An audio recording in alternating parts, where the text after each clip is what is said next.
Great crowd tonight. A lot of things going on. The weather for one. Probably sold quite a few fans tonight watching playoff basketball.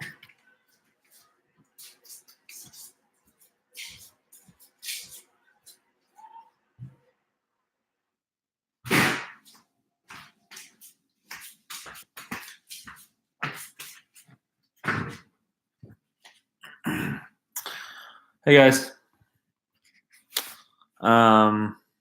Yasmin, just as a heads up, we're going to be kind of reviewing, focusing on period 8.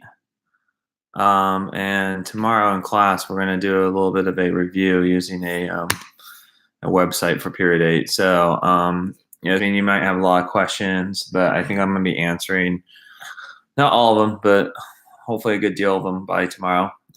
So for you, if you have any questions on periods 1 through 7, Yasmin, I'd be happy to help you with that. That'd be good for everybody.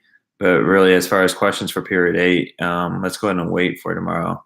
But everybody else from period 3 who got the period 8 kind of thing, if you have specific questions, we'll answer those. So, but Yasmin, let's not lose your time. You can go ahead and still ask questions. Periods 1 through 7, I think, will be helpful. So what's up, guys? Again, for period 8, we're going to be focusing on period 8. If you're a period 4 student like Uber and Yasmin, as a heads up, I'm going to be real limited in your questions, guys. So I'm going to be reviewing period 8 tomorrow in class. So kind of focus on periods 1 through 7. If you have any questions on periods 1 through 7, I'll go back to those. But for all the students that had period 3 and they have any questions about period 8, I am here to talk about it. If not, then I'll let Yasmin and Ayub take a look at the the YouTube live, little kind of the key term sheet that I created, and they can ask any questions, including period 8. So waiting for your guys' questions.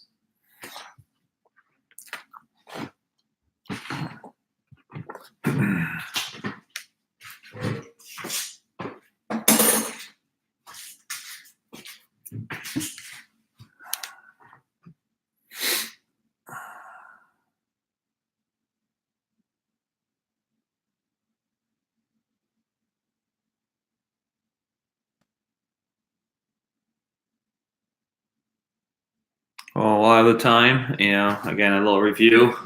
Period 8, as a quick heads up, is really about the Cold War. One thing that I don't think you guys truly understand, because you have to just fly through material, is the end of World War II, how that creates the beginning of the Cold War. The Russians were pretty atrocious to the Nazis and the Germans as they come back, because the Germans and the Nazis were pretty atrocious to the Russians. And once again, war is not a really good thing, a really bloody thing. And we already know that Stalin is a pretty good strongman, similar to Adolf Hitler. It'll turn into a dictatorship later and spread that dictatorship to other, literally countries, not states, but countries. Right, that's why it's called the USSR, which stands for the Union of Soviet Socialist Republics. And all these different republics, aka all these different countries, are basically forced to be communism through Stalin. Stalin actually sends in the Soviet army into these countries, and obviously democracies and capitalism. Anybody that kind of speaks to that are kind of put down, ensuring that the communists will win.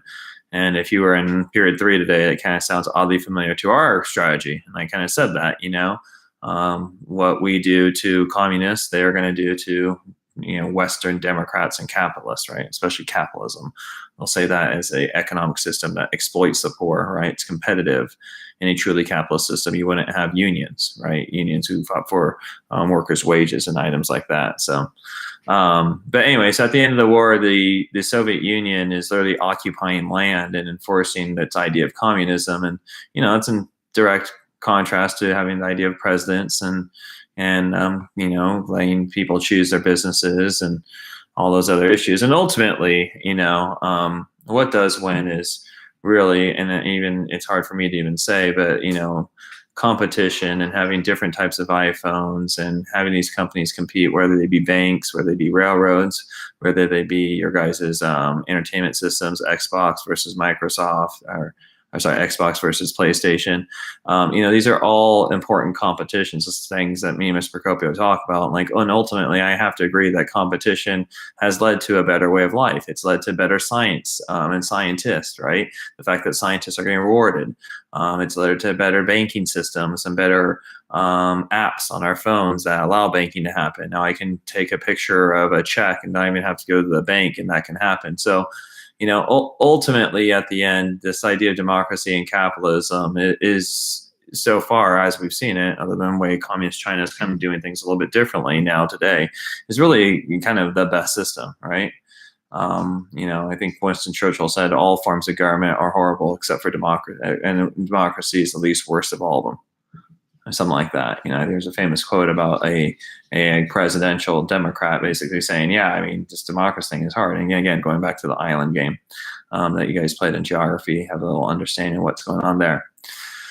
But at the end of World War II, we defeat Adolf Hitler, and honestly, it's it's the Russians coming in super hard from the east, and they're on one side. Just look at it. The communists are coming. The Soviet Union and Stalin are coming this way, and then it's France plus Great Britain plus the Americans. We're literally on one side of the team and the other side of the team, and we're working together to take off Adolf Hitler.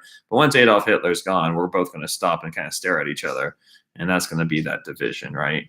And ultimately, over here, we're going to want they're going to want leaders that are communists and dictators and are going to pledge allegiance to USSR. And over here, we're going to want democracies and capitalism. And we'll use money, we'll use the military.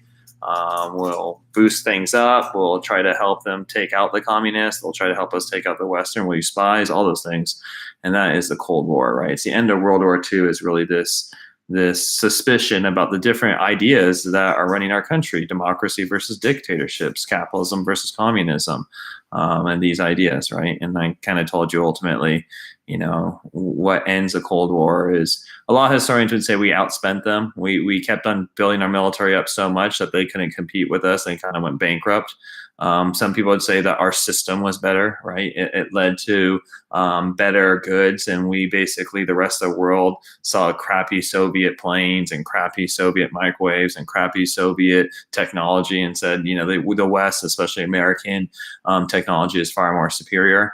Unfortunately, I think it was last night, a Russian plane hit the landing pad a couple of times and blew up, and I think 41 people died. And that plane's only flown in Russia. It's not flown in any other really, I guess it's in other poor countries like Indonesia, but it's not allowed to fly in these Western countries, right? Because these Western countries have certain safety standards, and a lot of times that Soviet jet, because it's poorly made and poorly crafted, or Russian jet, doesn't have the same kind of safety standards and rating to be flying here in the United States.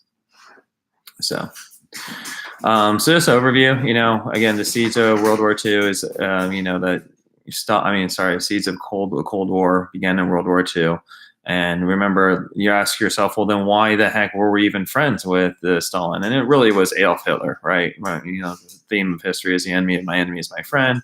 And Adolf Hitler was definitely somebody that we had to deal with. And Stalin was, especially after the break of the Nazi-Soviet pact. Remember, actually, Stalin and Hitler make a deal. Say, we're not going to fight. You're going to go over and take out France, go take over Great Britain, move that whole thing, hook up with your boy in Spain and Mussolini and Italy, and, get your whatever fascist world you want. We're cool with it. No worries. But it's really Hitler that stabs the back of Stalin and causes him to, what's up? Stalin stabs it in the back. Hitler stabs Stalin in the back and causes basically Stalin to force him into war. And the United States, Great Britain, and France are stoked that we got another guy on the other side. So now we have a two-front war. So really, it's a lot of people say it's an uneasy alliance, right? It was a forced alliance. It's a forced friendship that was only temporary for World War II. But once Adolf Hitler's out of this equation, we sit where we're at. They got their system. We got our system. We got to be in the Cold War. Okay. And that one more thing is at the end of the Cold War, I believe it's the Potsdam Conference. I don't know. It's one of them. But all three of them agree that we're going to divide Germany into 4 occupation zones and divide Berlin, which is actually in the eastern part that would be under Soviet rule, even though it's in Soviet rule. They take the capital city and divide that into 4 as well. And that's why we have the Berlin airlift, because you can't get your stuff over here because they're all Soviet. So the United States actually goes over and drops and parachutes money, supplies, goods, food, things that the people need because they're stuck in the Soviet area, and that's called the Berlin airlift. That's something that we do in the following years. And Truman does that in the following years to ensure that Berlin, Western Berlin, which has been cut, that's the Berlin Wall, that the half Western that's democratic and capitalist is good. This is where we get the birth of the West, right? Everything that's in the West, Western Europe, West Berlin, United States is in the Western Hemisphere. Everything in, most Latin countries are democratic, right? So anything we get in the West, right, that's where we get the word the West. So, but that's why the Berlin airlift happened, because you couldn't drive your troops stuff over because there's freaking Soviets over there, and that was a border, and that was the Iron Curtain. You can't go past that because there was going to be fights. You can't have a U.S. troop just walk over and get shot at. And now we have not a Cold War, but a hot war where Soviets and Americans are trying to kill each other. And especially then, the Soviets didn't want to cause any problems because we scared the crap out of the whole world with nuclear weapons and the dropping of them on Japan. And a lot of historians just going off. And yes, I see your question, but let's go one more time. A lot of historians would say they understand how the first nuclear bomb was used to protect American lives and also arguably Japanese lives. Remember that the Japanese were literally committing suicide through kamikazes, and the fighting of Okinawa, the fighting of Iwo Jima, was really a brutal, brutal fight. And so, a lot of historians would say that the first one was definitely save it, but really they only gave them less than 2.5 days to respond to a full surrender. There was only one issue that they were concerned about, which was the emperor, which they kept anyways, and we just dropped our bomb. A lot of historians say we actually used that to scare the crap out of the Soviet Union, say, hey, we don't got 1, we got 2, and you don't even know how many more nuclear weapons are in our backyard. So Stalin, you better slow yourself when you start entering all these agreements with the United States. It could have been, Franklin Delano Roosevelt, and then it became Truman, using their thing to even start containing communism really before World War II even ends, right? Before Japan signs a peace treaty, right? Adolf Hitler goes out, and then there's another year of fighting in the Pacific, and Japan finally goes out in 1945. 1944, victory in Europe, and 1945 will be the victory in Pacific Day. All right, so there's a little rambling, so to speak, about the Cold War. Yes. Dred Scott versus Sanford, super easy court case to remember. Again, all court cases don't really need to know the details, just need to know what was like the massive effect or what was a court ruling that affected American history. And in this case, we have the Supreme Court, voting in favor of the slave states and ensuring slavery continues by declaring that slaves, A, are property, and B, they are not a citizen, so they can't even become the Supreme Court and sue. And then, C is that the Missouri Compromise, which after Missouri was admitted as a slave state, even though it was above the line, from now on, they'd use that line to figure out if it's slave or free and kind of balance it out. That was ruled unconstitutional according to the Dred Scott case because it would prohibit the slavery from going north, and slaves allowed to go north, so you can't do that. So that's kind of the Dred Scott versus Sanford case. All right, guys. Sorry, I keep on bugging at this because I keep on looking. My string is not there, and it's frustrating me. Pretty lame. Yeah. So, any other questions?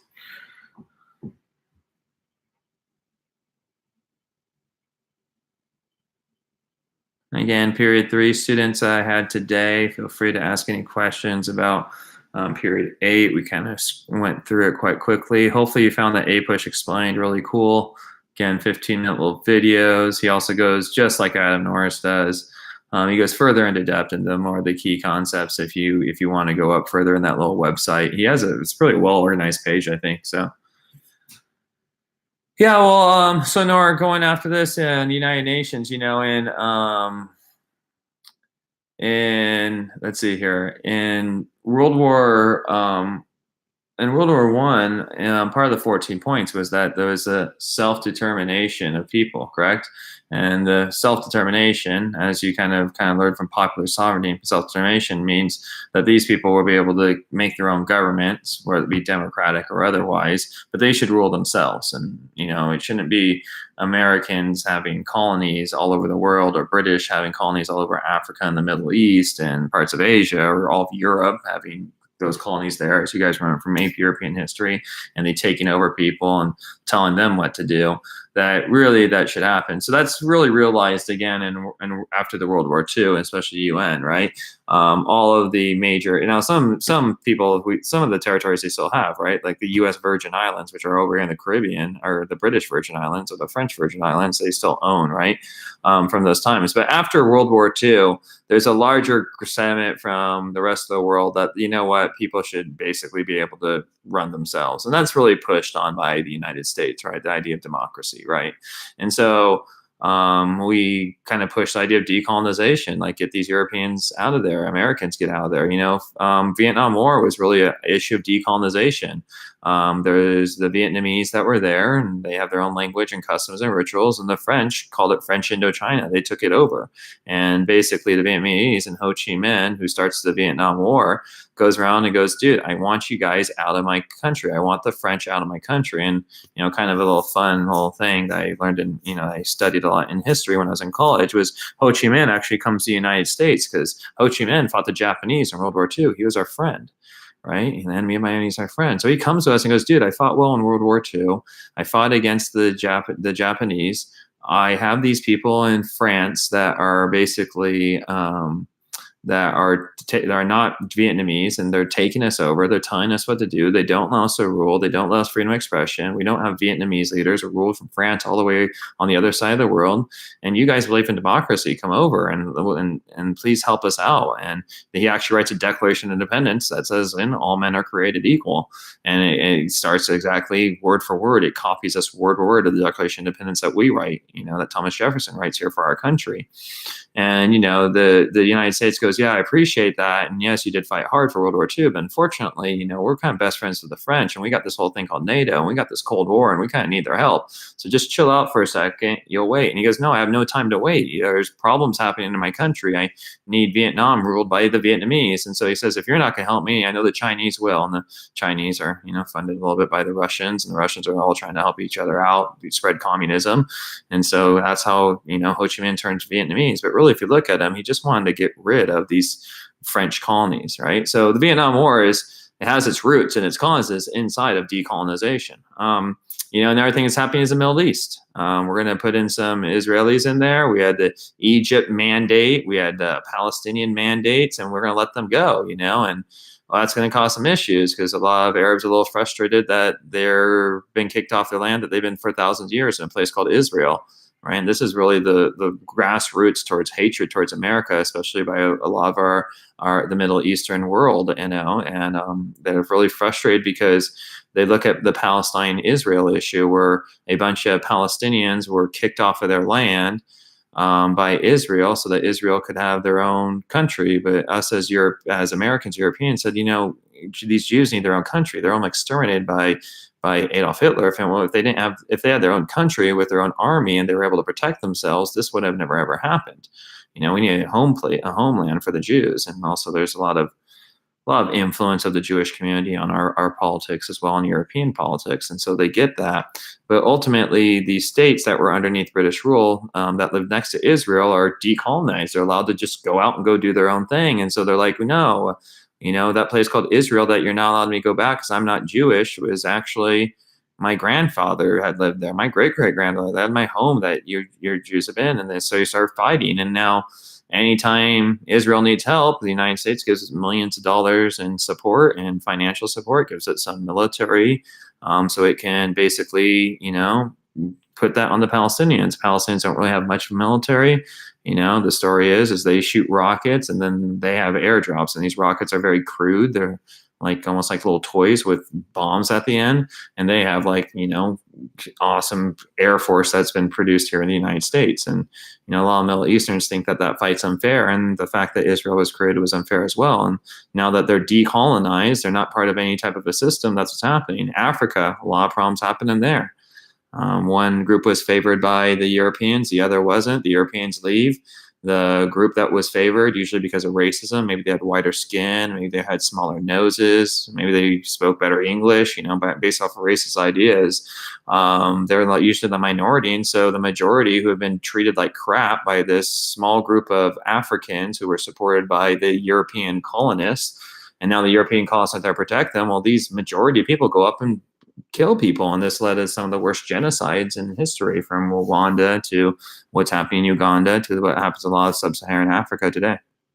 So decolonization is just an idea that, once again, we're after World War II, the idea of having colonies isn't good, and people start getting self-rule, and unfortunately some of these self-rule situations leads to dramatic chaos and genocide. In some cases it led to the Vietnam War.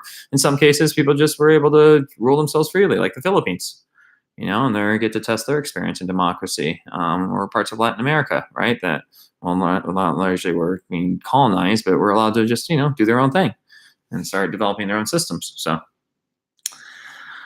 Yasmin, frontier thesis. So the frontier thesis, guys, as you guys probably know, was just the idea by Frederick Jackson Turner that, if he looks at the history of the United States, it's one dominated on free, cheap, easy land. And if you were a young man and you need to go make yourself, you'd move west, right? And that's the story of Manifest Destiny, right? And when he says, when he looks at the history, he goes, well, what's cool is every time the Americans move further and further west, like, more democracy happens. We end slavery because we move west. We give women the right to vote because we end west. Later, the progressives will give people the direct chance to vote, called proposition initiatives, and that's how we legalized marijuana and all of our other propositions that we create here every year or every couple of years here in California. So he goes, if you move more and more west, it gets more and more progressive. It gets more and more democratic. It's a positive thing. People get access to land. They get access to resources. We develop our business. We get these rags to riches stories, even though that is always not far from the truth. It's very far from the truth. It's, people may move up a class or two from their parents' generation, but the idea that you're born very, very poor and you become a billionaire is obviously quite the myth, right? The Horatio Alger myth, as some would say. But anyways, but you guys move further and further west, you see opportunities. Women get, I guess, I don't know if I said this one, but to remind you, Wyoming passes the women right to vote, before even the Civil War. And women get the right to vote in Wyoming. Well, that's because it's west, right? And, there's more religious groups that move west, like the Mormons, right? Who are largely treated horribly by the Protestants, Protestant Christians, because of their beliefs of, what they believe in. And so they're allowed more freedom there. And he says, well, now that the frontier is closed, now that we've gone to California, now that people are there, now that it's developed, now that people have the land there, what's going to happen for future Americans? Are they going to be able to get cheap, easy land and be able to live by themselves, as Thomas Jefferson wanted us to do as yeoman farmers, working from the land and small farms and not worried about national government, not worried about taxes, just taking care of ourselves? What will they do if those opportunities aren't there? Are we done with democracy because there's no more land, so no more newer ideas of women's rights or giving men the direct way to vote for their senators or propositions, like I said earlier? What's going to happen? And so he just proposed an argument that the frontier is closed, and because the frontier consistently has brought democracy, and he ends it not answering that question, what's going to happen. His thesis, his argument is that the frontier was important to the development of democracy, and you can kind of see that. My argument would be that just because the frontier is closed doesn't mean we can't do the rest of the world, and that ushers in what we call the Gilded Age, right? And the Gilded Age leads up to what we call American imperialism, especially in 1898 with the Spanish-American War. So the frontier thesis is just an argument saying that this frontier has been good, but it's closing. I don't know what's going to happen next. What do you guys think? And then, historians have tried to argue his frontier thesis continually. Like, we still have the frontier thesis. People go to Hollywood. Well, maybe now they're going to Nashville. Maybe they're going backwards, right? To become country superstars, right? The stories of Kelly Clarkson, right? From going from Starbucks to a Hollywood superstar because American Idol. So you move west, go to Hollywood, go to Las Vegas, go to opportunities, go to California. Now everybody wants to go to California, right? Missy, she came from the Midwest, she went to Spain, and she's in California, right? My physical therapist was, she's from the Midwest. Go to California. There's beaches and opportunity and happiness. And so maybe the frontier ain't closed. Can you explain white supremacy? Yeah, many of them don't know what to say other than white people who think they are the best and therefore other races are not. The most extreme form of white supremacy would be the KKK. Hopefully you guys can name some other white supremacist groups, or prejudice groups that happened at the time. Obviously, the ultimate one would be the Confederacy, which would have fought in the South. I'm also coming up with the word nativist groups who believe that the native people, we're not talking about the Native Americans, even though they're here for 100,000 years before us, and whoever us is. But the nativists were people who were in the WASP, right? White, Anglo-Saxon, Protestant, white, English-speaking, Saxony from the regions of, Britain or France, and Protestant, right? Not Catholic, right? Because we can't trust Catholics. Catholics talk to a priest and, not talk to the priest, but they get their ideas from a pope. They would never, ever do that. And also remember that a lot of people were frustrated at Catholics. A lot of our early founders were frustrated at Catholics, and therefore our country was largely Protestant for a while and still largely is Protestant. White supremacy. Robber Baron, Captain Industry, just talk one more time. It's just two different views of people like J.P. Morgan, Andrew Carnegie, John D. Rockefeller, right? Are these guys taking advantage of the United States? Do they create trust and monopolies and stifle competition so that, there's only one bank called Chase Bank, J.P. Morgan Chase Bank. There's only one steel company, and therefore they can bring up prices, and you can't go to any other place, and that's called monopoly, right? You can't go to any other place to get stuff. They're the only one that makes steel, and so they can jack up prices and become even more rich than they've already become. So that's the robber baron idea. These people take advantage of the government. They do it through tax subsidies. They do it through political corruption by buying people off. Boss Tweed and Tammany Hall would be an example of this political corruption, where he is just basically, because he gets part of like the politics and he knows people are running, he can insure people's votes. And not only can he insure people's votes, but also that means that he can make sure that you can get employed because he controls all the contracts. If the government needs a job, he knows exactly where, right? So political corruption would be another thing. So are these guys that, or are they captains of industry? If it wasn't for them, we wouldn't have the railroads, and the railroads helped develop the West and made us an incredibly strong economy. If it wasn't for their leadership, would we have the businesses that we have? Andrew Carnegie was an immigrant, and he was very poor, and he became one of the wealthiest men. See, that's awesome in America. Is it the fact that these guys, according to the gospel of wealth, would give back? Andrew Carnegie was known he created universities, public parks, libraries, and he did this all for free. He didn't charge the government for anything. He took his billions of dollars and reinvested it. Similar to Bill Gates does, like I said multiple times, that he invests in things all across the world and also into education here in the United States. So, it's just two different views that Americans have. Now, if you're a muckraker, you're probably really frustrated and you probably call robber barons, right? If you're a Republican, you're probably a lover of these guys and captain of industry. If you're an imperialist, probably like these guys. They're helping make things go faster and also making the technology and weapons of warfare to take over, right? If you're a worker, you're probably not too happy about these guys. Every time you ask for a wage, they break you down and they do strike breaking techniques. Okay. Ajax, Lyndon Johnson's Great Society. So take out the book. There's an easy page on this. I know that we've gone through it before. So it's pretty simple. It kind of gets through all of the laws real easy for you. So I don't know how many more times I'm going to say the word easy, but there it is one more time. So let's try to stop that.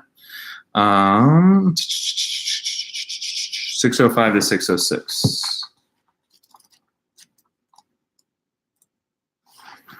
So, the Great Society of Reforms, there it is, right? Food stamps, right? You guys call it EBT cards, right? Give some money for arts and the humanities. Medicare for people that are really old. Medicaid for people that are very, very poor, right? Medical insurance. Give poor school districts like us extra money. There we go, Title I. Higher Education Act. Hey, give kids who can't afford to go to college. Immigration Act says, guess what? We're not going to have a certain number of people because you come from a certain country. We're going to have you come in on a couple of things. Your skills, if you have family here, if you're a political refugee or asylum seeker. So again, the political refugee thing is, and we have many students that are refugees at Oklahoma High School. Is the reason why we have all these waves of like immigrants after all these wars. Latin Americans, they're going to come in, they're going to declare themselves as a refugee. That we're dealing with a lot of these issues today, obviously with immigration, right?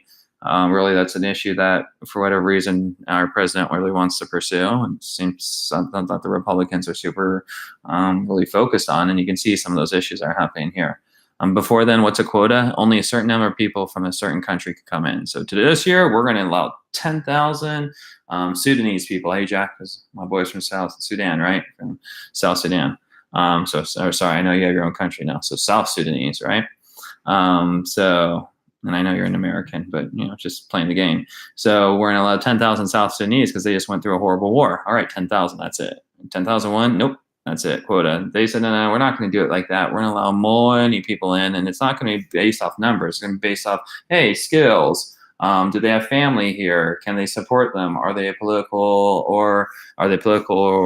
refugee, which means they're fleeing, some kind of violence.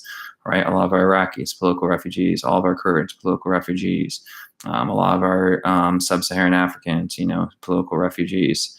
Vietnamese, political refugees, especially after what happened in South Vietnam, where if you're working with the U.S. government, as would happen into some of these other countries like Iraq and stuff like that, if you were to be found, hanging out with the government that was causing some problems or was in quote unquote invading you, you would get something back. So he wants to file as a refugee. Okay. Look at Child Nutrition Act. Added breakfast to the school lunch program. See? That's where the carrots and milk come from, kids. I keep on telling you guys these things. So there is a great society. One thing you want to know about Lyndon Johnson is I kept on saying in class today, he keeps on saying, damn this war, right? And with the wars, he talked about the Vietnam War. Right, JFK is really known for escalating the Vietnam War, and a lot of people like John F. Kennedy, right? They have this heroic vision of him, but if you look at him in his history, he really doesn't do much, and actually causes the Vietnam War to increase. He starts sending what he calls advisors. These advisors are supposed to, let's see if this sounds fair, help train the Vietnamese to fight their own war, right? Whether it be Richard Nixon and Vietnamization, or whether it be us in Iraq and Afghanistan, or in Kurdistan to give money to the Kurds so that they can fight, or to train the Afghans or the Iraqis to control their own country. He's going to send them up, and he increases it, right? And so that causes us to get further involved in this war, right? And so Lyndon B. Johnson just, he's like, God damn this war. What he wants to do, he wants to be known as the next Franklin Delano Roosevelt. He wants to try to pass Franklin Delano Roosevelt as being one of the most progressive presidents that really focused on the people of America, focused here in the United States. But the whole time he's sidetracked with a war that's not getting better. It just keeps on getting worse and worse and worse and worse. And we're losing more and more people, and people again questioning why the hell we're even in Vietnam, right? That's what people are going to say. Yeah, Yasmin. If you go to my website and if you go to Google, you're going to Google. So if you look on Friday, day 8 on my review syllabus, again, Friday, day 8, on the review syllabus, the one that has what we do in class and the homework. If you look at the very bottom, it says Google it, AP Central free response questions. When you do that, you're actually going to get access to all of the last few years. If you hit the first link and scroll down, you will see from, I think, 2015 to 2018, all of the free response questions, which includes the short answer questions, the DBQs, and the LEQs. Obviously, I would go from most recent to backwards, because each year they've had to change it because they don't like what they're doing, and it takes them a little bit while to figure out what's going on. So that's what you do. So I apologize, I couldn't mirror this for you guys. I keep on saying that. I wish I could know how to do that, but I don't think it's possible through a live extreme. But to do that, and I'm here for another, looks like 26 minutes, unless we don't have any more questions. So if you have any more problems, let me know. And that's true for everybody. There's DBQs in there. There's LEQs in there. There's short answers in there for you guys. So if you guys want to check them out. A good game to play too, right? I think the last in 2017, what I mean by game, trying to guess what the topic of the DBQ is. The last one came from period 2, which was the American independence DBQ. Something about the causes of American identity during the independence or something like that, or how people felt about American identity. It has a teapot. I used to remember the first one doing a teapot. I know Uber's talk what I'm talking about. Well, it doesn't look like it's going to be period 1. Second Great Awakening. That was period, 3? Or no, period 4, because the Monroe. All that time. Very good feeling. So, so there's a period 1, period 4 out. So it's 2, 3, 5, 6, 7, 8. I don't know if they could do it on 8. It seems so recent. Yeah, I could see cause of the Cold War. Anyways, don't know, guys. Haven't had these enough to figure it out yet. Oh, I got it, I think.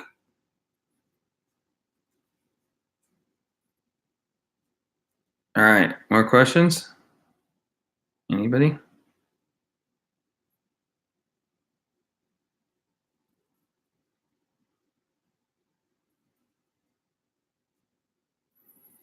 If not, I'm going to call this a night.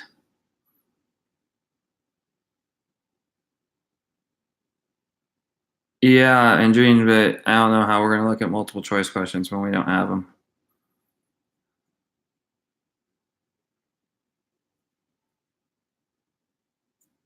It's going to be a little difficult to do. Plessy versus Ferguson, I don't even know what the court case is. All I know is separate but equal.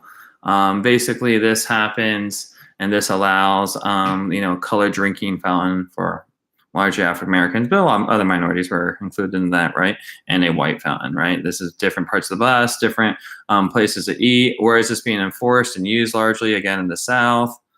What is this a reaction to? Obviously, they still have their prejudice and racism, right? So, Plessy versus Ferguson, I like this. Separate but equal. That's my hand sign. There's this test that, you think this is like remembering facts. This was actually like pretty much like what these tests used to be in a few years ago. We had to, like when I first started teaching back in like 2006, 2007, we had these STAR tests. They're called CST tests. You guys might remember when they're a kid, when you're probably a young kid, probably maybe 3rd or 4th grade. You probably had I don't even know. Oh, this is, it's like 6 years. Yeah, probably didn't even have them then. Anyways, you guys have the CAS now, but back then you had to actually memorize it. So we had all these hand signals about the 3 things. John Locke had 3 rights, and when broken, you could protest. Like you had to do all these things to help kids remember crap on the test. So Plessy versus Ferguson, separate but equal. Separate drinking fountains, separate schools, separate libraries or parts of libraries. If you could divide things and separate them, you got a restaurant, colored section versus white section. That's why I don't like using that word, colored. So I don't like to use the word black either. It doesn't really represent ethnicity and culture and experience and history, but so I don't like the word white to describe somebody's culture and ethnicity. My cabinets, my blinds are white. There shouldn't be white people.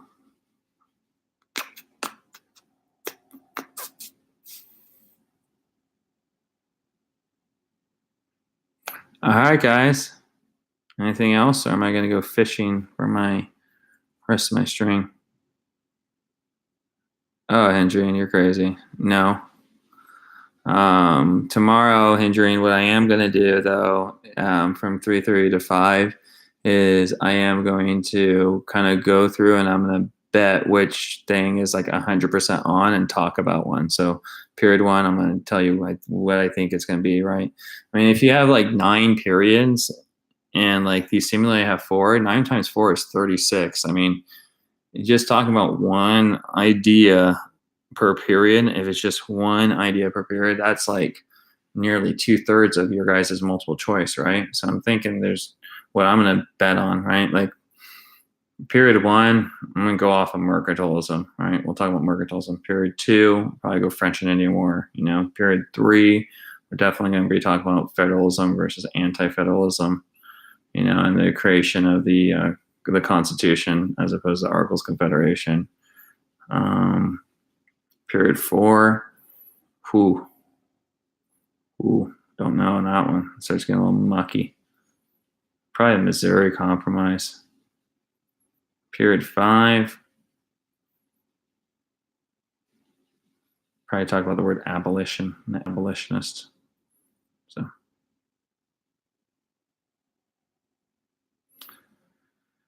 I don't know if you mean restriction on immigration, Precious. Largely the Red Scare didn't affect immigration too much.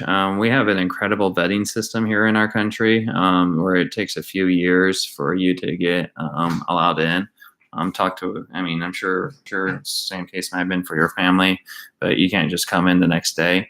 So we kind of double check things. I don't know if you were referring to the Immigration Act. If you're referring to the Immigration Act, that actually didn't restrict it. It actually opened it up, right? It made it easier to come to the United States because before there's a hard number. Well, now it's anybody that declares these things, or if the United States, you have a business and you're seeking this type of a skilled worker and you prove you can't find that type of skilled worker, like we're hearing a lot of importing of Indian programmers because our kids, unfortunately, are not doing so well in science and math, and we have a lot of Indians that are, and so they're being invited to come over to the United States and take these jobs, right? So it's really, the Immigration Act of 1965 underneath Lyndon B. Johnson is really a opening up. That'd be, Mario always is trying to like link things a lot in the class and do like continuities and change out time. It's like a pretty cool like historic idea. But, for the most part, other than like these moments in World War I and World War II where we say, immigrants come on over, like the Los Paseros program, which is largely a small group, and focused really towards our Mexican population. It's one of the first times I can remember where we're actually opening or liberalizing immigration rather than restricting it, right? You get these immigration acts, you get these Chinese exclusion acts, you get these quota laws, you get all these things. You get language tests, going back to the Alien and Sedition Acts way back with like George Washington days. That was passed. I don't know if it's been passed in George Washington, it's under Adams or something, but this is basically to ensure that, it took it longer for people to get their citizenship. I mean, you go back all the way to the beginning, it was more of a restriction of immigration. I mean, this idea of putting up a wall is something that's more often a part of our history than not, unfortunately, and this is true of indentured servants. When they got their freedom, they're like, all right, no more indentured servants. I don't want them coming over and taking this land that I can get so cheaply, right? I mean, that's the story of America. You have it, you're here for a couple generations, and you're like, no, I don't want you guys taking my stuff either. So, what's interesting about that one, the Immigration Act of 1965 that we're talking to Lyndon B. Johnson. Sorry, I just tapped on the back of my computer. It really opens up. It liberalizes the immigration rather than restricting it. I'm not perfect in all this history, but I remember everything I'm coming out with immigrants. It seemed to be a restriction. Even Ellis Island, was a time to make sure that people weren't carrying disease and can pass basic literacy tests or are slightly educated, right? Restrictions. So. Was the financial support of the Truman J. Commission? Yeah. Looking for more. That's not going to be argued. Actually, these were given as gifts. But what I would say is this: if they sound democratic, they're not going to be trading with Russia. They're going to be trading with the United States. I don't think we made interest or money off of Europe, but we secured Europe for Europe to want to continually trade with the United States, and the trade that we've made since then, I think, would be a lot more than the interest that we gave. And remember, the best way to win election is through money. And so what they're doing is they're pumping money in, but they're making sure who wins, the Democrats, right? These democracies, not Democrats as in the party, but the people that stand up for democracies. People are going to stand up against communism. People are going to say, we don't like the USSR and we love Great Britain, we love France, and we love the United States for sure. Why? They gave me a couple $1 million to run this campaign, and guess what? They gave us about $400 million to repair our roads because World War II is all blown up. And by the way, remember that they gave billions of dollars to our European friends who are part of NATO to make sure that their roads and their cities and their got repaired, right? The story of World War II and the reason why, the British and the French, largely their population gets pissed off every time we kind of do stuff, right? The French, for sure, were really pissed off about the Iraqi war, but they're kind of still best friends with the United States because really we saved Europe in World War I and World War II from themselves. Even the Germans, which are formerly Adolf Hitler, they freaking love the Americans. Why? The Americans came over and saved them. We might be ignorant, we might be pompous, but politically and historically, the United States has always come to the aid of these Western democracies, and they have appreciated that. So really, this is the United States coming in to ensure to contain communism, and largely to ensure that our way of doing business continues. And if our way of business continues, I think we're going to make a lot more money than the interest at 3%, if you know what I mean. So détente, oops, just easing of relationships. So there's multiple times that we go through détente. Really, this is really worked with Nixon. Nixon is the guy that's really approached détente, and his a political advisor is a guy that is just, anytime there's a problem within the world, people try to talk to Henry Kissinger. This guy is like, he's like Machiavellian, right? He don't care. The means justify the ends. He will do things and manipulate people to make sure that the United States was kicking butt. He's an incredibly smart man. He is of Jewish descent. He's a Jew, and he is just like, he knows his stuff. So during the time of Nixon, specifically presidency, there are multiple times in which Kissinger is saying there's ways in which we can start making deals with this with communism, and which one way does most famous one is opening the door again, right? This of China.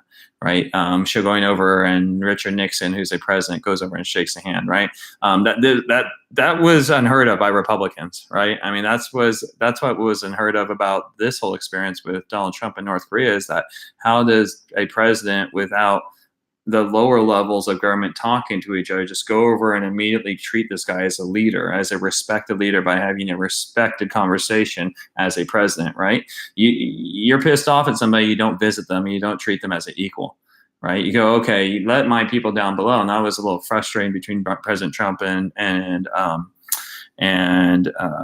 Kim Jong-un, I think it is, that now when they visit North Korea leader, if you guys remember any of the news. Well, same thing with Nixon, right? He is a Republican, and when he goes over, a Republican who's hard on communism, will beat communism, and he goes over and goes, hey, we can start making deals with the communists. Like, whoa, what do you mean deals? And I think, actually, just to go back, I think maybe the only reason he could do it, because he is a Republican. Like, vote for me, I'm hard for communism. By the way, I think I can make a deal with these communists. But remember, I'm a guy that's hard on communism, so I know they won't do anything bad to us. Trust me.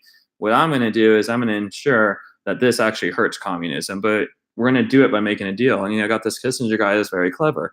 And so really, that's one of the most famous things is détente.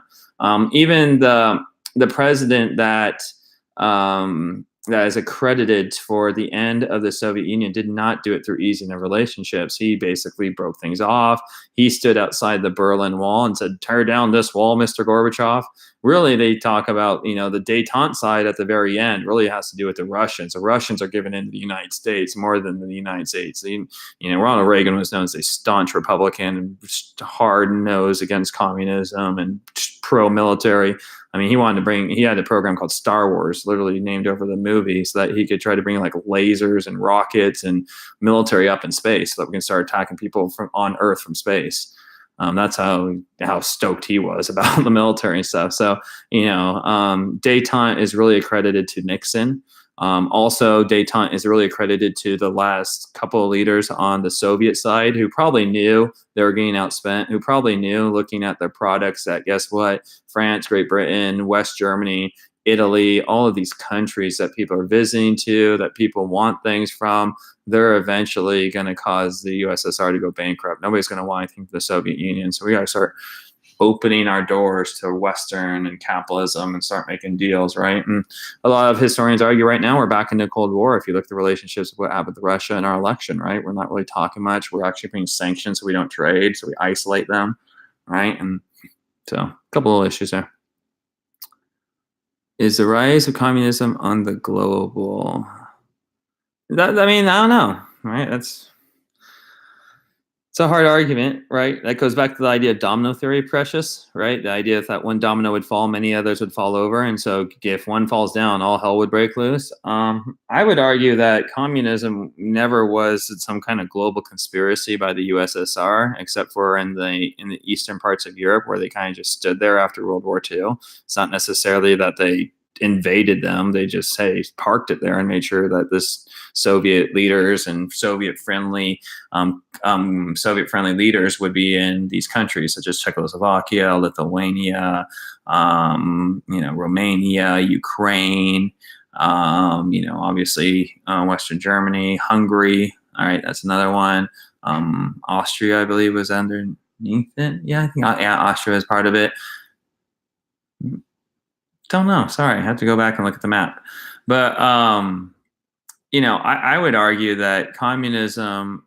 I see communism through the lens of Ho Chi Minh, where it was. This is where we actually get the first, second, and third world too, Precious. This is where we get the word third world. The first world was the United States and all its friends. The second world was USSR and all of its friends that had already been part of the Soviet Union. And the third world was everybody else. Most of our Latin American countries, most of our African countries, most of our Middle Eastern countries, and most of our Asian countries, right? Anybody that wasn't freaking North American, Europe, or Russia, right? Everybody else is considered, and that's what we still consider today, right? You hear of a third world country, you think of the countries in those regions. Well, the third world had to decide between the first world or the second world, right? And some people chose the second world. Cuba would have fought the second world. A lot of time in Latin America, there was leaders that wanted to be part of the want to be communism, but we would basically assassinate them before they'd even become president.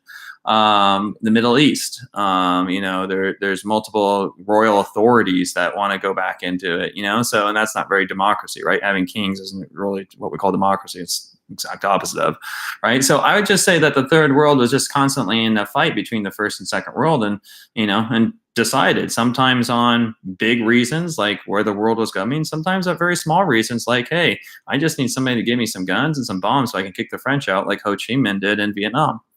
So I don't know what you're asking specifically. Okay, scale. It caused America's growing role of the national police powers. Yeah, no, for sure. For sure. During containment, anytime we hear the word communism and it's in the third world, we're going to pop up. And I don't know if we'll either pop up secretly using CIA, using espionage, using our SEAL teams, right? Using all these different issues.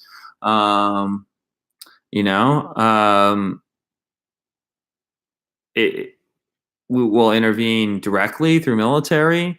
We'll do things and call the USSR and say, get the hell out of there. We'll arm Osama bin Laden because Osama bin Laden and the Mujahideen are against the Soviets. And then Miami is my friend. And we have that backfire in our face. I would argue that really the reason why we are international police power today is really to help trade go freely. There's basically a deal made in what's called the Bretton Woods Conference. And the Bretton Woods Conference, it's done here in the United States. It's largely England and a lot of the richer countries, and basically the United States at the head. And they all look at each other and go, how the hell are we going to rebuild Europe? How are we going to rebuild the world? And they basically set up a group of rules. And one of them is they create World Bank. They create a smaller thing called the International Monetary Fund, where you can get quick loans, but at a much higher interest rate as a country. And they also, the United States says, you know what, I really think that free trade is the way to go. And in order to help us defeat communism, we're going to help, since we have the big ass Navy, we're going to go ahead and help control the seas. And so that we're going to send our Navy all over the damn world, not to intervene, but just to make sure that our stuff safely goes from one place to another so that we can make a lot of money. Because if we can get this thing moving fast, we'll have a strong economy, and we'll be able to show the Russians that we have not only a stronger economy, but we can invest some of that money also in our military to scare them off. So I really see the day's international police power really focused, me as me arguing economics, but I really see it as a result of what we call the Bretton Woods Conference. And that's something that's done in the end of World War II. And it's just making sure that economically things are going good. Well, this is what happens, right? If something says communism and that means we might lose a part of the third world, we're going to have to intervene. Today, if there's a pirate off the coast of Somalia that goes onto a French ship, France goes, hey, United States, why don't you pop up and help us out? Right? If there is a disaster, we send American advisors in there and American rescue workers, whether it be an earthquake, a tsunami, or a hurricane in Africa, right? And so we show up, and right now, and also because of the system that we created, we won the Cold War. So who's the richest, most powerful country in the world? Us. Who's going to create the police state? Us. Who has the best military? Us. When there's a problem, who are people going to look to? Us. And we're going to have to get involved. Whether it be the rise of ISIS in Syria or an issue in freaking Indonesia. People are going to pop up, and that's how we're involved. So I'd say the international police power is really a result of us winning the Cold War. But we practice, as you know, our indirect and direct military confrontations during the Cold War. And the third world, and again, that's where this word comes up, has to decide.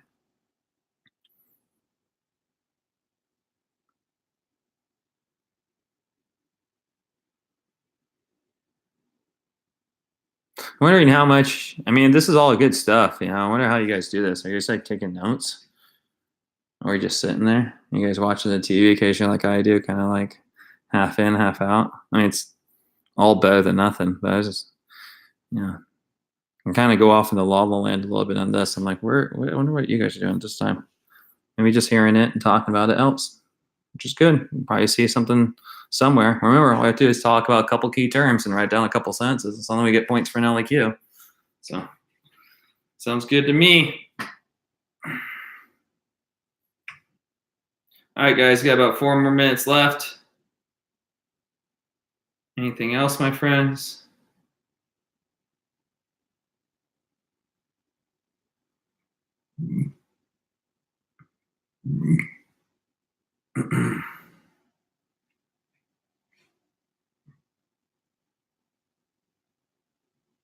All right, guys. Well, if nothing else,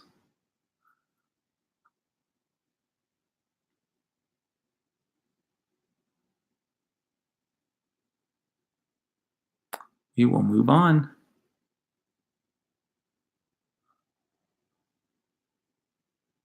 All right, for your period 3 kids that said that you were going to come tomorrow, I'll see you guys at about 3:30. So I'm out. Thank you guys for taking your time. Really appreciate it. Again, I hope this all pays off. Have a good night. Get some sleep. It's 9 o'clock. You should be asleep by 11 o'clock for sure tonight. That means asleep. That means in your bed probably about 10:30. Don't look at any TV screens, phone screens. Don't know if you guys know, but there's this thing called a blue light on these things that keep us jacked up all the time. You have this artificial light thinking it's day. It practically looks day in here. So go get a book. Read a magazine. Grab this book and read it till you fall asleep. All right, guys. I'm out of here. Have a good evening. We'll see period 4 kids tomorrow. I'll see most of you guys tomorrow at 3:30. Have a good night, guys.